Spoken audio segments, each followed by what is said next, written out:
Shalom jemaat Tuhan di tempat ini. Mari kita datang kepada Tuhan. Pagi hari ini kita akan menghampiri Tuhan. Kita masuk ke dalam hadirat Tuhan. Biarlah kita setiap pribadi lepas pribadi kita bertemu dengan Tuhan. Bersyukur kepada Tuhan atas semua yang Tuhan berikan selama seminggu ini yang kita sudah lalui. Begitu baik, Tuhan begitu baik. Bersyukurlah kepada Tuhan, menyembahlah kepada Tuhan, Allah yang hidup. Siapkan hati kita untuk kita datang kepada Tuhan, sebab Dia yang layak dipuji dan disembah. Andaikan ucapan syukur kita di hadapan Tuhan. Berterima kasih kepada Tuhan. Buka hatimu, bawa hatimu kepada Tuhan. Haleluya Yesus, haleluya. Biarkan kami Tuhan Yesus masuk ke dalam ruang Maha Kudus-Mu. Biarkan kami membawa pujian kami di hadapan-Mu Tuhan Yesus saat pagi hari ini. Biarkan kami Tuhan Yesus mencari wajah-Mu. Biarkan kami Tuhan untuk bertemu dengan-Mu. Kami buka hati kami Tuhan Yesus untuk menerima kuasa dan lawanan-Mu ya Roh Kudus pagi hari ini. Kami bawa Tuhan Yesus persembahan kami di hadapan-Mu. Biarkan persembahan kami ini menyenangkan hati-Mu Tuhan, menyukakan hati-Mu ya Yesus. Haleluya. Ini kami Tuhan, kami mau menyembah-Mu, kami mau memuji-Mu. Haleluya.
Kami datang Tuhan sujud menyembah-Mu.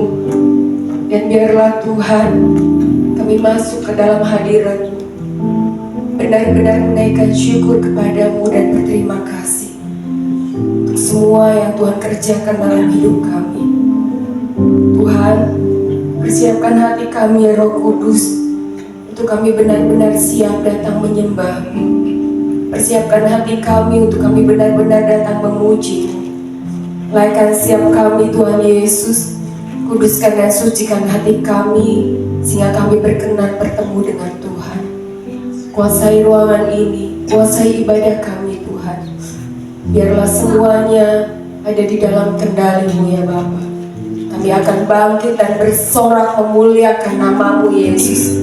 Sebab nama yang berkuasa, nama di atas segala nama adalah Yesus Tuhan. Di dalam nama Yesus kami siap untuk memuji dan memuliakan nama Tuhan. Di dalam nama Tuhan Yesus. Haleluya. Amin. Siap memuji Tuhan saudara? Mari kita bangkit berdiri. Kita akan bangkit serukan nama Yesus. Nama di atas segala nama, nama yang ajaib dan nama yang berkuasa.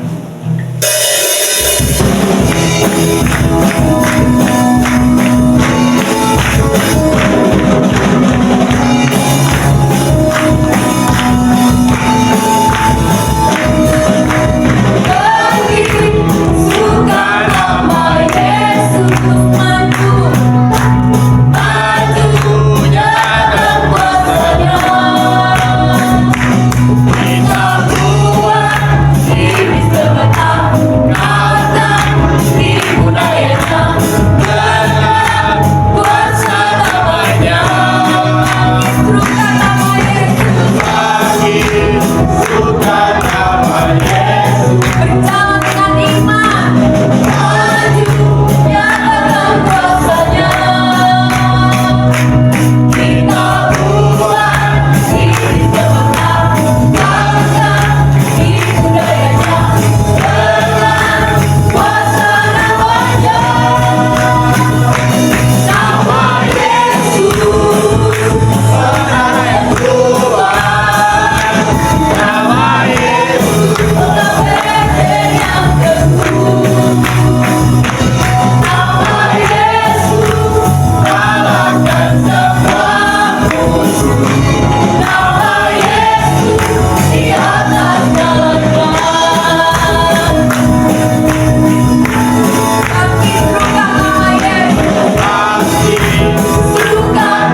kita terkoneksi dengan Tuhan, terhubung selalu dengan Tuhan. Sebab Tuhan sudah memindahkan kehidupan kita dari gelap kepada terang yang ajaib. Tuhan Yesus adalah terang dalam kehidupan kita.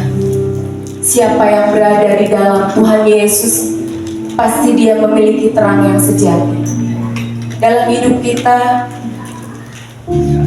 kita harus menjadi terang bagi sekeliling kita, bagi keluarga kita, bagi kota kita, bagi pekerjaan kita,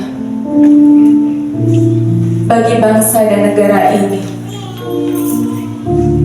Untuk menjadi terang tidaklah mudah. Kita harus benar-benar terhubung dengan Tuhan, terhubung selalu, sehingga apa yang kita lakukan itu benar-benar seperti yang menjadi kehendak Tuhan. Mari saudara, kita akan angkat pujian ini, dan biarlah kita merenungkan pujian ini untuk kita benar-benar terhubung dengan Tuhan Yesus, karena kasih-Nya yang melayakkan kita untuk menjadi anak-anak-Nya. Ya Yesus, ya Tuhan.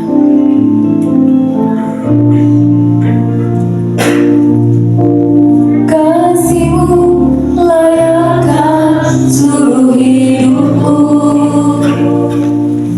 mampukan ku melakukan yang Kau inginkan. Tak bisa ku terlepas, Kau menggenggam tanganku, ingin lebih mengenal pribadimu. Katakan kasih-Mu layakkan seluruh hidup kami, mampukan ku melakukan yang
bertanyalah kepada diri kita masing-masing. Apakah kita sudah benar-benar terhubung dengan Tuhan? Apakah kita benar-benar sudah ada koneksi dengan Tuhan? Apakah ya Tuhan itu benar-benar ada di dalam hidup kita dan kita tinggal di dalamnya?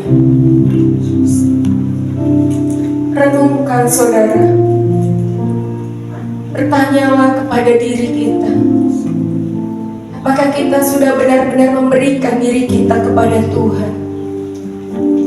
Melakukan saat teduh setiap hari dengan Tuhan. Berkomunikasi dengan Tuhan.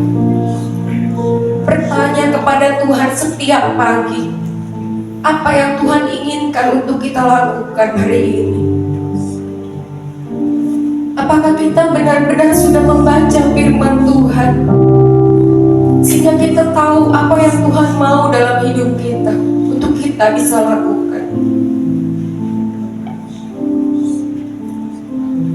Mari saudara, di akhir tahun ini, sepanjang tahun hingga bulan Desember, Tuhan sudah menyertai hidup kita. Dan biarlah kita memperbaiki diri kita untuk benar-benar bisa lebih terhubung lagi dengan Tuhan, sehingga kita menjadi terang yang sesungguhnya yang Tuhan ingin untuk kita bisa lakukan, menyinari kegelapan yang ada di dunia ini, dunia yang sedang tidak baik-baik saja. Biarlah kita benar-benar terhubung dengan Tuhan dan benar-benar memiliki relasi yang baik dengan Tuhan. Mari saudara, mari jemaat Tuhan kita bangkit berdiri. Kita naikkan pujian ini. Benar-benar kita naikkan pujian ini dengan kesungguhan hati kita. Untuk setiap kita mau kembali terhubung dengan Tuhan, untuk setiap kita kembali menjalin relasi dengan Tuhan, memiliki waktu keintiman dengan Tuhan setiap hari. Setiap hari luangkan waktu bersama dengan Tuhan. Isi jiwamu dengan firman Tuhan. Kuatkan rohmu berjalan bersama dengan Tuhan. Ya Yesus, tidak ada kata main-main untuk hidup kita. Tapi biarlah hidup kita ini benar-benar ada di dalam Tuhan. Dan buka hatimu, biarkan Tuhan tinggal di dalam hidup kita, sehingga kita benar-benar terhubung dengan Tuhan. Ya Yesus, mari saudara kita naikkan pujian ini.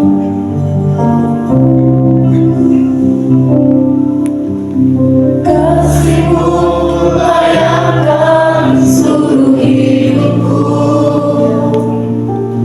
mampukan ku melakukan yang Kau inginkan. Tak bisa ku terlepas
Di hidup kami Tuhan, kami tidak berhak lagi atas hidup kami, melainkan Tuhan yang berhak atas hidup kami. Terima kasih Tuhan Yesus. Sebentar kami akan mendengarkan firman-Mu. Biarlah firman-Mu menjadi bagian dalam hidup kami, dan kami Tuhan membuka hati kami untuk kebenaran firman-Mu saat pagi hari ini. Urapi hamba-Mu Tuhan yang akan menyampaikan firman-Mu. Biarlah ya Tuhan, pemakaian-Mu, hikmat dan marifat-Mu, juga Kau berikan roh pewahyuan bagi hamba-Mu.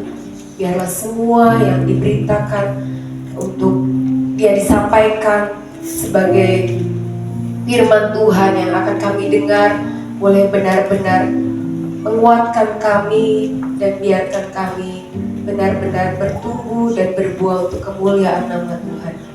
Terima kasih Bapa, terima kasih Yesus, dalam nama Tuhan Yesus. Haleluya, amin. Baik, salam. Bagaimana kabarnya pada hari ini? Haleluya. Kalau luar biasa, kasih dulu senyum yang terbaik untuk kita. Ya. Kalau memang benar-benar luar biasa, kasih senyum yang terbaik. Amin. Ya, senyum yang terbaik. Mungkin tadi dari rumah ada yang menggerutu, ngomel karena anak-anak, atau karena suami, atau karena istri, ada yang jengkel, ya kan? Ada seperti itu. Makanya datang pun mungkin suami istri ada yang diam-diaman gitu ya, datang gitu ya. Tapi pada pagi hari ini, pada saat mendengarkan firman Tuhan, kita mau siapkan hati. Karena itu berikan dulu senyuman yang terbaik. Amin. Haleluya. Hari ini tanggal 1 Desember. Mungkin bagi pegawai negeri ya, atau pekerja sudah mendapatkan gaji, makanya senyumnya lebih lebar ya. Saya melihat banyak senyum-senyum yang luar biasa. Saya nggak tahu apa karena gajinya sudah keluar, atau karena hari ini Desember tanggal 1 nuansa Natal ya. Nuansa Natal sudah ada ya, jadi membawa sesuatu yang baru dalam hati kita ya. Apapun itu Bapak Ibu Saudara, biasanya di awal minggu pertama selalu hal-hal yang menyenangkan itu ada di hati kita. Saya sih percaya biasanya ibu-ibu kalau duitnya masih tebal katanya ya, karena baru gajian itu jarang ngomel ya. Yang ibu-ibu nggak tahu ya, jarang ngomel katanya. Tapi kalau sudah mulai tanggal-tanggal pertengahan, apa sedikit ngomel, nanti contoh anak beli, wah udah nggak punya duit apa segala macam ya. Tapi kalau awal-awal bulan biasanya senang ya. Ayo makan bakso, ayo, ya kan? Udah pertengahan bulan, udah nggak ada ya. Jadi itu sekedar intermezzo ya, perkenalan bagi kita semua pada pagi hari ini. Secara khusus hari ini adalah hari terakhir dari teman-teman yang ada siswa dari kepolisian untuk bersama-sama dengan kita di tempat ini. Karena itu nanti mereka akan membuat sejarah ya di tempat ini dengan mempresentasikan, walaupun sudah berapa minggu yang lalu sudah mempresentasikan, tapi sekarang semuanya mereka akan mempresentasikan ya. Jadi saya berharap ini menjadi satu kenangan yang tidak terlupakan. Saya berharap teman-teman nanti dari kepolisian dimanapun Tuhan tempatkan kalian, jadilah alat-alat negara yang benar-benar takut akan Tuhan dan cinta akan Tuhan. Jadi pengayom masyarakat ya, penolong masyarakat. Itu yang menjadi pesan saya ya. Oke, hari ini kita masuk di minggu yang pertama. Seperti biasa kita akan memulai tema yang baru. Tema kita 1 bulan ini adalah bangkit. Tema umumnya adalah bangkit dan menjadi terang. Ya, bangkit dan menjadi terang. Saya mau katakan, kalau kira-kira kita bangkit menjadi terang, kira-kira kita sudah ada di dalam terang itu belum? Bangkit dan menjadi terang.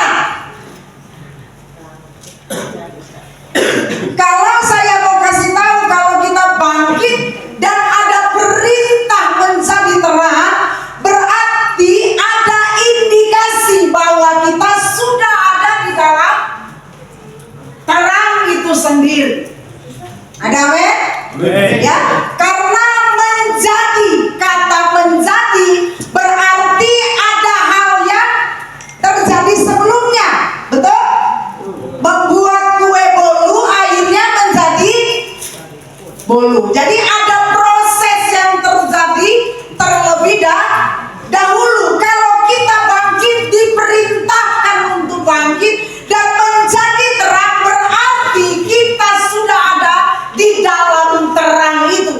Cuma kita belum menjadi, karena terang itu masih untuk diri kita sendiri.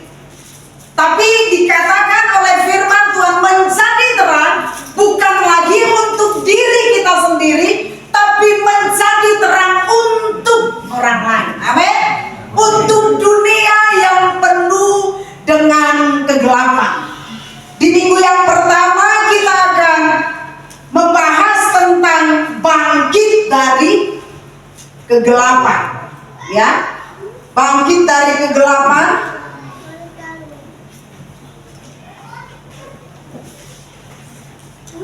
Kita akan baca Yesaya pasal yang ke-60 ayat yang pertama sampai ayat yang kedua. Yesaya pasal 60 ayat yang pertama sampai ayat yang kedua. Karena dua ayat, saya rindu untuk kita membacanya bersama-sama. Dari mulai judul perikopnya, nanti selanjutnya kita baca ayat pertama dan ayat kedua bersama-sama. 2, 3. Kemuliaan Sion yang akan datang. Bangkitlah, menjadi teranglah, sebab terangmu datang dan kemuliaan Tuhan terbit atasmu. Sebab sesungguhnya kegelapan menutupi bumi dan kegelapan menutupi bangsa-bangsa, tetapi terang Tuhan terbit atasmu dan kemuliaannya menjadi nyata atasmu. Amin. Ayat firman Tuhan ini biasanya Bapak Ibu Saudara selalu disampaikan di menjelang Natal atau di hari Natal. Saya mau bahas sedikit kitab daripada Yesaya ini. Yesaya ini ditulis oleh Yesaya sendiri, Nabi Yesaya. Nabi Yesaya adalah salah satu nabi besar yang ada di dalam sejarah Alkitab. Ya, dalam tokoh Alkitab dia termasuk nabi yang besar. Contoh kalau nabi kecil itu seperti Obadja, ya, yang sudah belajar DK bisa tahu mana yang nabi besar dan mana yang nabi kecil. Oke, Yesaya itu artinya punya arti Yesaya itu apa? Artinya Tuhan menyelamatkan. Jadi Yesaya sendiri itu artinya Tuhan menyelamatkan. Kalau kita melihat latar belakang dari sejarah penulisan Alkitab di pasal yang ke-60, sebenarnya dari pasal yang ke-58 sampai pasal yang ke-66 itu adalah pasal-pasal yang terakhir di mana Allah memberikan janji pengharapan keselamatan bagi bangsa Israel yang selama ini ada di pembuangan di Babel. Kalau kita bertanya kenapa bangsa Israel dibuang oleh Tuhan, ada dalam pembuangan, ada dalam masa kegelapan, gelap dunia yang mereka hadapi, mereka hidupi bukanlah dunia yang nyaman di pembuangan, tapi dunia yang tidak nyaman. Bahkan bangsa Israel sendiri berseru kepada Allah, di mana Allah yang kami sembah selama ini? Allah yang mau mendengarkan seruan umatnya, umat pilihan. Dengar baik, saya mau katakan bagi kita semua di tempat ini, Bapak Ibu Saudara, bangsa Israel ada dalam pembuangan itu semata-mata karena bangsa Israel, umat pilihan Allah, adalah umat yang tidak taat kepada Allah. Umat yang tegar tengkuk, umat yang membangkang, umat yang maunya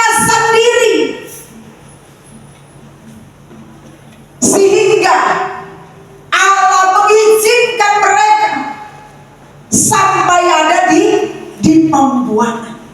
Karena ketidaktaatan Bapak Ibu Saudara, ada banyak hal yang Tuhan izinkan terjadi dalam kehidupan kita. Karena ketidaktaatan kita, dan Allah izinkan itu supaya kita berseru kepada nama Tuhan. Janji keselamatan, janji pengharapan bahwa terang itu sudah hadir, sudah datang. Ini adalah seruan yang disampaikan oleh Nabi Yesaya kepada bangsa Israel. Bangsa Israel mengalami trauma karena mereka ada dalam pembuangan. Bahkan saya mau katakan, dalam penulisan kitab Yesaya ini, mereka pun mulai meragukan Allah. Karena sekian tahun Allah tidak mendengarkan seruan mereka.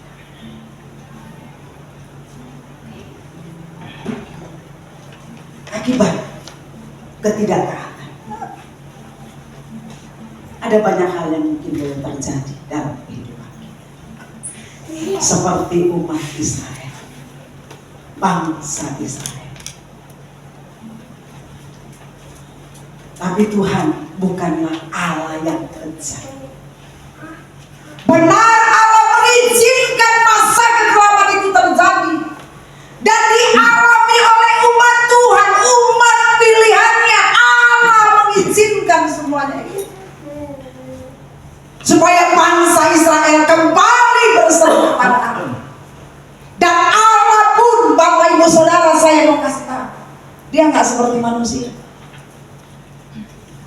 Kalau manusia sudah tersakiti, dendam berkelipat-lipat. Bahkan sampai anak cucu diceritakan kebencian, ketidaksukaan, dendam. Allah bukanlah manusia. Dia Allah yang tetap punya kasih, sekalipun umatnya adalah umat yang memberontak, umat yang tidak taat. Sekali waktu Allah tetap memberikan kasih-Nya kepada umat. Pada saat Nabi Yesaya menyampaikan akan firman Tuhan bahwa terang Tuhan telah datang, dan Dia sebagai terang itu yang akan hadir di kehidupan bangsa Israel yang selama ini hidup di dalam kegelapan. Latar belakang dari kitab ini mengisahkan bagaimana umat Israel ada dalam pembuangan dan kembali Allah mengasihi umat Israel. Pesan Tuhan memberikan pengharapan bahwa akan datang terang yang akan menerangi kehidupan mereka, walaupun bangsa Israel masih mengalami trauma, masih belum percaya penuh bahwa Allah yang akan datang mencari terang yang benar-benar memberikan pengharapan itu bagi kehidupan mereka. Bahkan bukan cuma pengharapan, tapi pemulihan bagi bangsa Israel.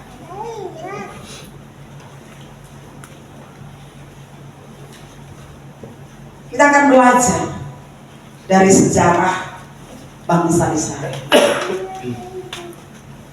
Kita melihat ada tipe manusia. Ada 3 tipe yang saya tulis. Ini kita mau bangkit dari kegelapan. Ada manusia gak sadar, Bapak Ibu Saudara, kalau dia sedang hidup dalam kegelapan. Gak sadar. Karena baginya itu sesuatu yang biasa saja. Contohnya ya, walau mungkin saya sering mengatakan, orang tuh gak sadar kalau hidup dalam kegelapan. Contohnya bangun usaha, dia beli pelaris, gak sadar, itu gak sadar. Dia gak sadar karena bagi dia itu hal yang biasa, yang dulu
ada tipe manusia yang tidak sadar.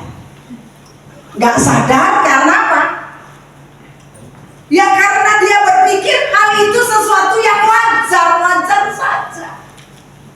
Itu biasa.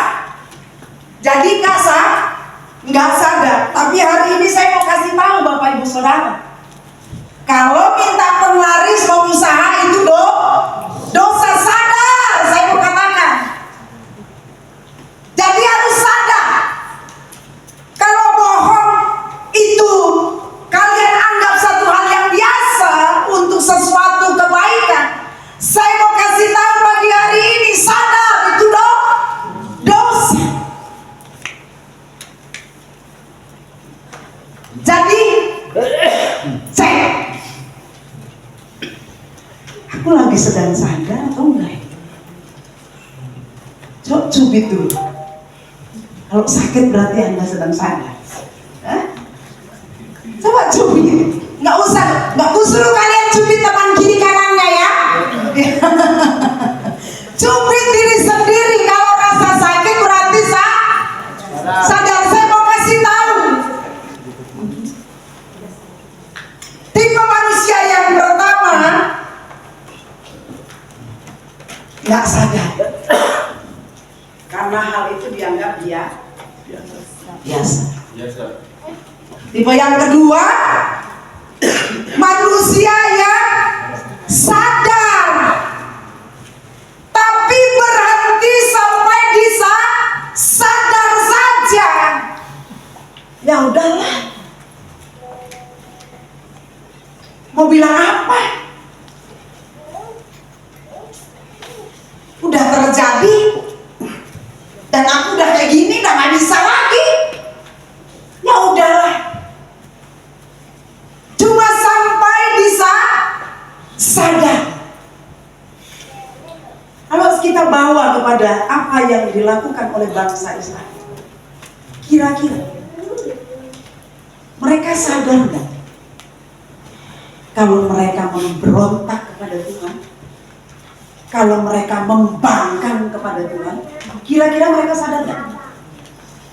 Sadar nggak? Sadar? Nggak ada suaranya. Sadar nggak?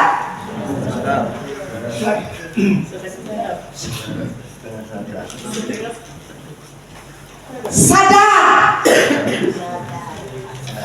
Tapi mereka sampai bisa sadar. Apakah mereka tidak melihat perbuatan-perbuatan Tuhan atas mereka sendiri, atas umat Israel sendiri?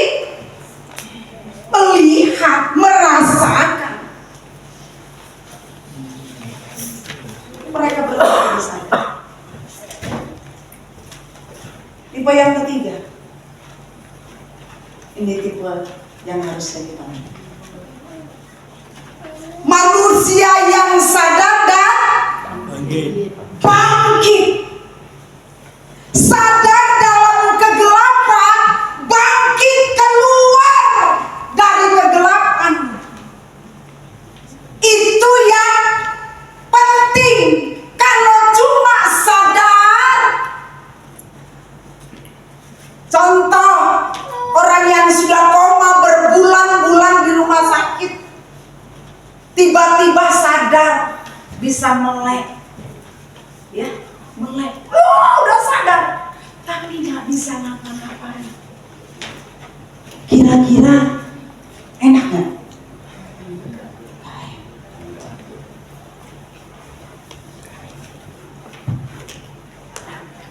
Sadar dan bangkit seperti orang sakit, sadar dari komanya, bangkit, hidup dan kembali sehat, melakukan banyak aktivitas, hidupnya bermakna, hidupnya produktif, betul? Seperti itu.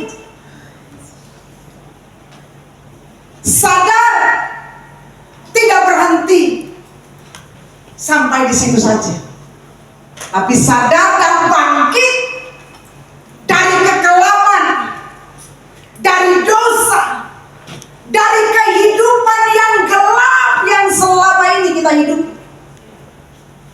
Kita mau bangkit. Itu yang penting. Tidak hanya sekedar sadar, tapi bangkit. Itu yang paling utama. Kalau demikian Bapak Ibu Saudara, bangsa Israel terpuruk pada masa pembuangan. Pada saat Allah sudah datang memberikan terang dan janji keselamatan dan mereka keluar dari pembuangan, mereka pun masih tetap hidup di trauma masa lalu, masih mengingat dan bahkan tidak percaya penuh lagi kepada Allah. Saya mau katakan bagi kita semua pada pagi hari, yuk kita bangkit. Mungkin hidup kita dalam kekelaman, dalam hidup yang gelap.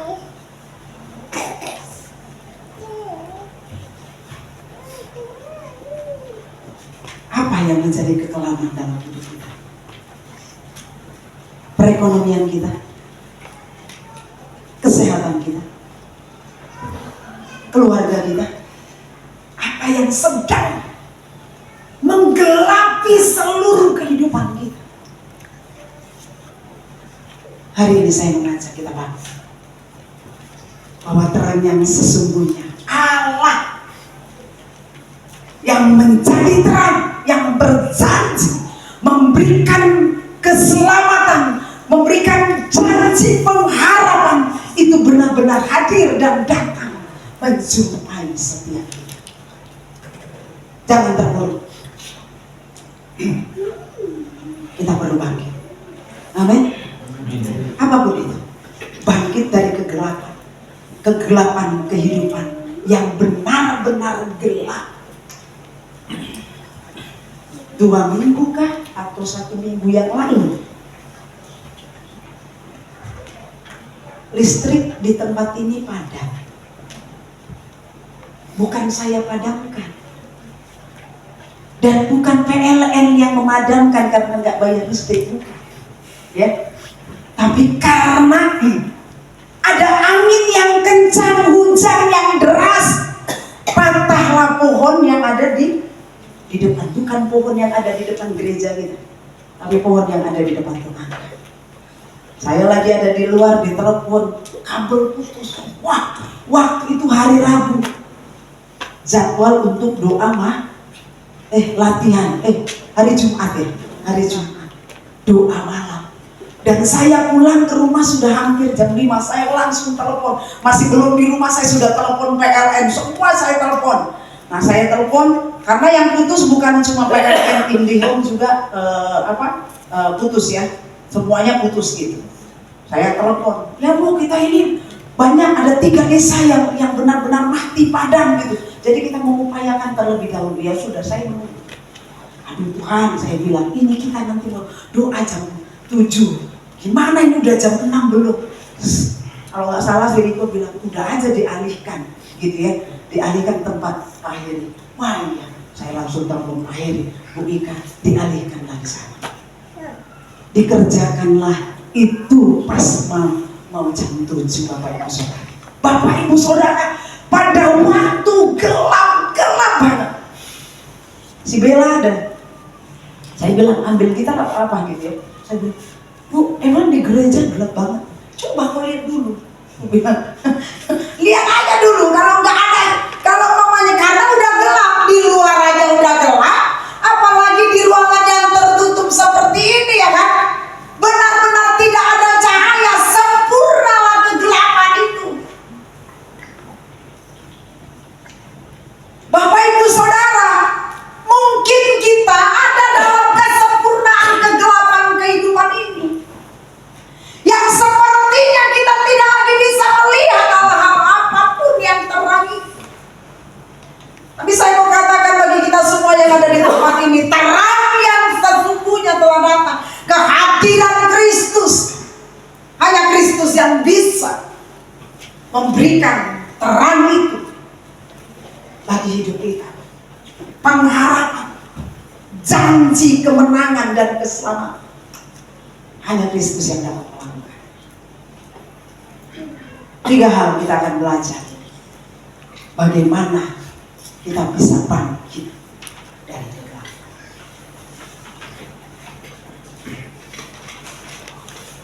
Biasalah kalau berbicara bagaimana kita bangkit, hal yang pertama gak jauh-jauh dari doa. Kenapa sih harus doa? Saya tulis di sini berdoa dan hidup dekat dengan Tuhan. Artinya Bapak Ibu Saudara, dengan berdoa kita bisa mendapatkan kekuatan yang daripada Tuhan. Walaupun dalam kegelapan, walaupun dalam satu kehidupan yang berat, yang sedang kita alami, pada saat kita berdoa, pada saat kita datang kepada Tuhan, saya mau katakan Bapak Ibu Saudara, ada satu kekuatan yang Allah akan berikan bagi kehidupan kita. Asal kita mau datang berlutut, berdoa kepada Tuhan, janji kekuatan itu pasti Tuhan berikan bagi kehidupan kita. Apapun. Makanya ada slogan dikatakan apa-apa doa. Kalau orang sedang pacaran dikatakan mau makan, ingat kamu, mau tidur, ingat kamu. Benar nggak? Aku nggak pintar untuk menyanyikannya, ya. Kalau orang sedang jatuh cinta apapun, ingat sih dia. Selalu dikait-kaitkan. Bagaimana kita dengan Tuhan?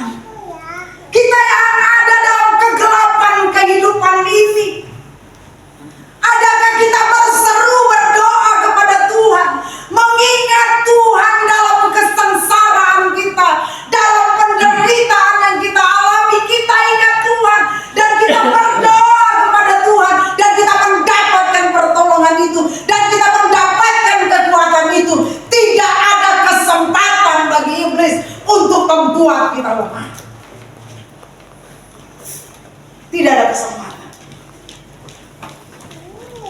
bagi iblis untuk membuat kita. Ada amin?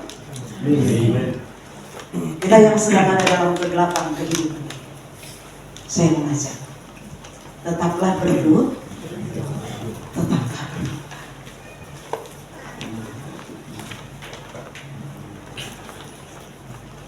Yakobus 16 mengatakan bahwa doa orang benar bila dengan yakin didoakan sangat besar. Yang kedua, bagaimana kita bisa bangkit? Yaitu hiduplah sesuai dengan firman Tuhan. Kalau kita sedang ada dalam kegelapan dan kita sudah berdoa, teruslah berdoa, teruslah berdoa, teruslah berdoa, dan teruslah hidup di dalam kebenaran firman Tuhan. Saya mau kasih tahu bahwa seperti ibarat rel kereta api, dia akan bisa sampai ke tujuan. Kereta api itu akan bisa sampai ke tujuan kalau sedang berada di dalam rel kereta api yang benar. Betul? Kalau tidak udah KO lah.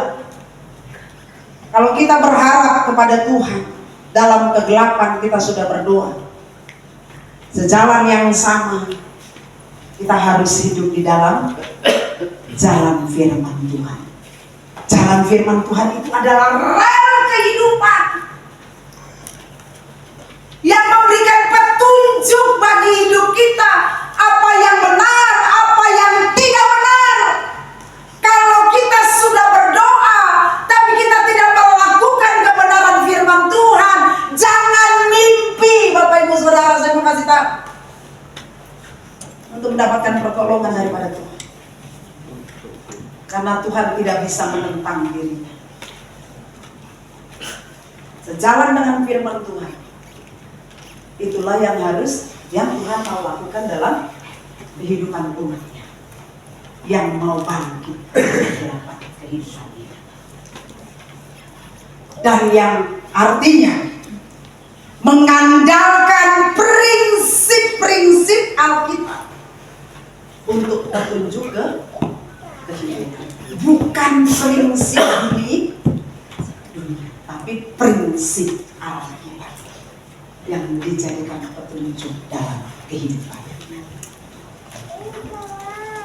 Oke, yang ketiga, yaitu kita berani mengambil langkah yang baru. Artinya,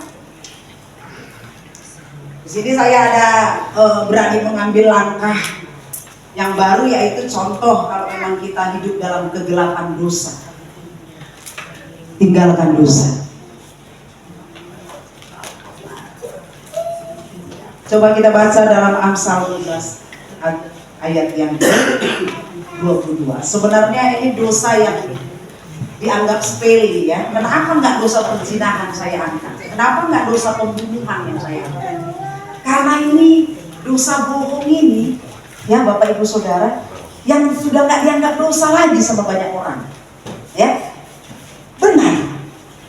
Jadi kayak enteng banget kalau bohong itu, udah nggak dianggapnya lagi itu dosa, ya. Jadi kenapa saya bilang tinggalkan dosa, bukan dosa pembunuhan? Mungkin kita bukan orang yang jahat yang mau membunuh, bukan jahat.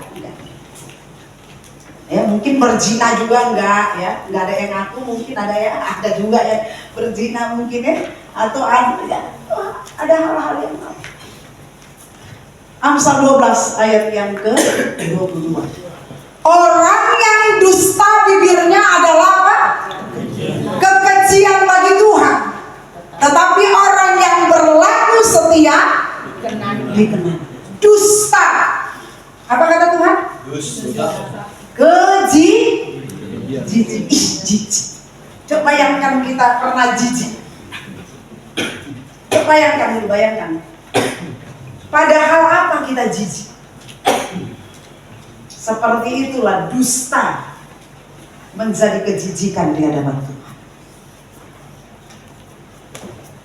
Karena itu bilang kiri kanannya, jangan lagi berdusta ya. Jangan lagi berdusta ya. Jangan lagi, amin. Jangan lagi berdusta, amin. Jangan lagi berbohong, amin. Ya, tinggalkan, amin. Haleluya, Tuhan senang untuk kita karena kita komitmen bersama. Oke. Apa yang kita mau ambil langkah baru lagi, yaitu tinggalkan kebiasaan buruk. Apa kebiasaan buruk itu? Coba baca Amsal 6 ayat 6 sampai 11. Silakan kita buka. Ini juga Bapak Ibu Saudara, banyak sekali yang dihidupi oleh orang malas. Betul? Malas itu udah dianggap hal yang biasa, tidur-tiduran, main gadget dan segala macam. Disuruh kerja asa, nanti saja.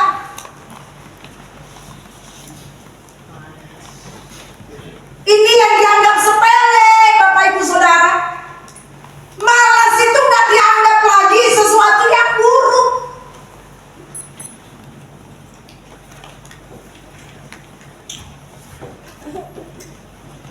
Hai pemalas, pergilah kepada semut, perhatikanlah lakinya, dan jadilah bijak. Malas, mager. Orang sekarang kayak bilang, mager, lagi mager. Bangga dengan magernya. Saya mau katakan, hal yang harus kita lakukan dan kita tidak lakukan dan kita malas untuk melakukan, itu adalah satu sifat buruk yang harus kita tinggalkan. Harus kita tinggalkan. Jangan dianggap sepele. Ya? Orang anggap sepele nih malas nih.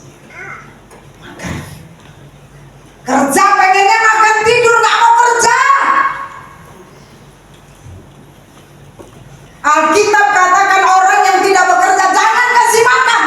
Tapi kalau nggak dikasih makan, kejam kali ya, tega kali ya. Inilah prinsip-prinsip dunia yang salah yang dihidupi oleh banyak orang.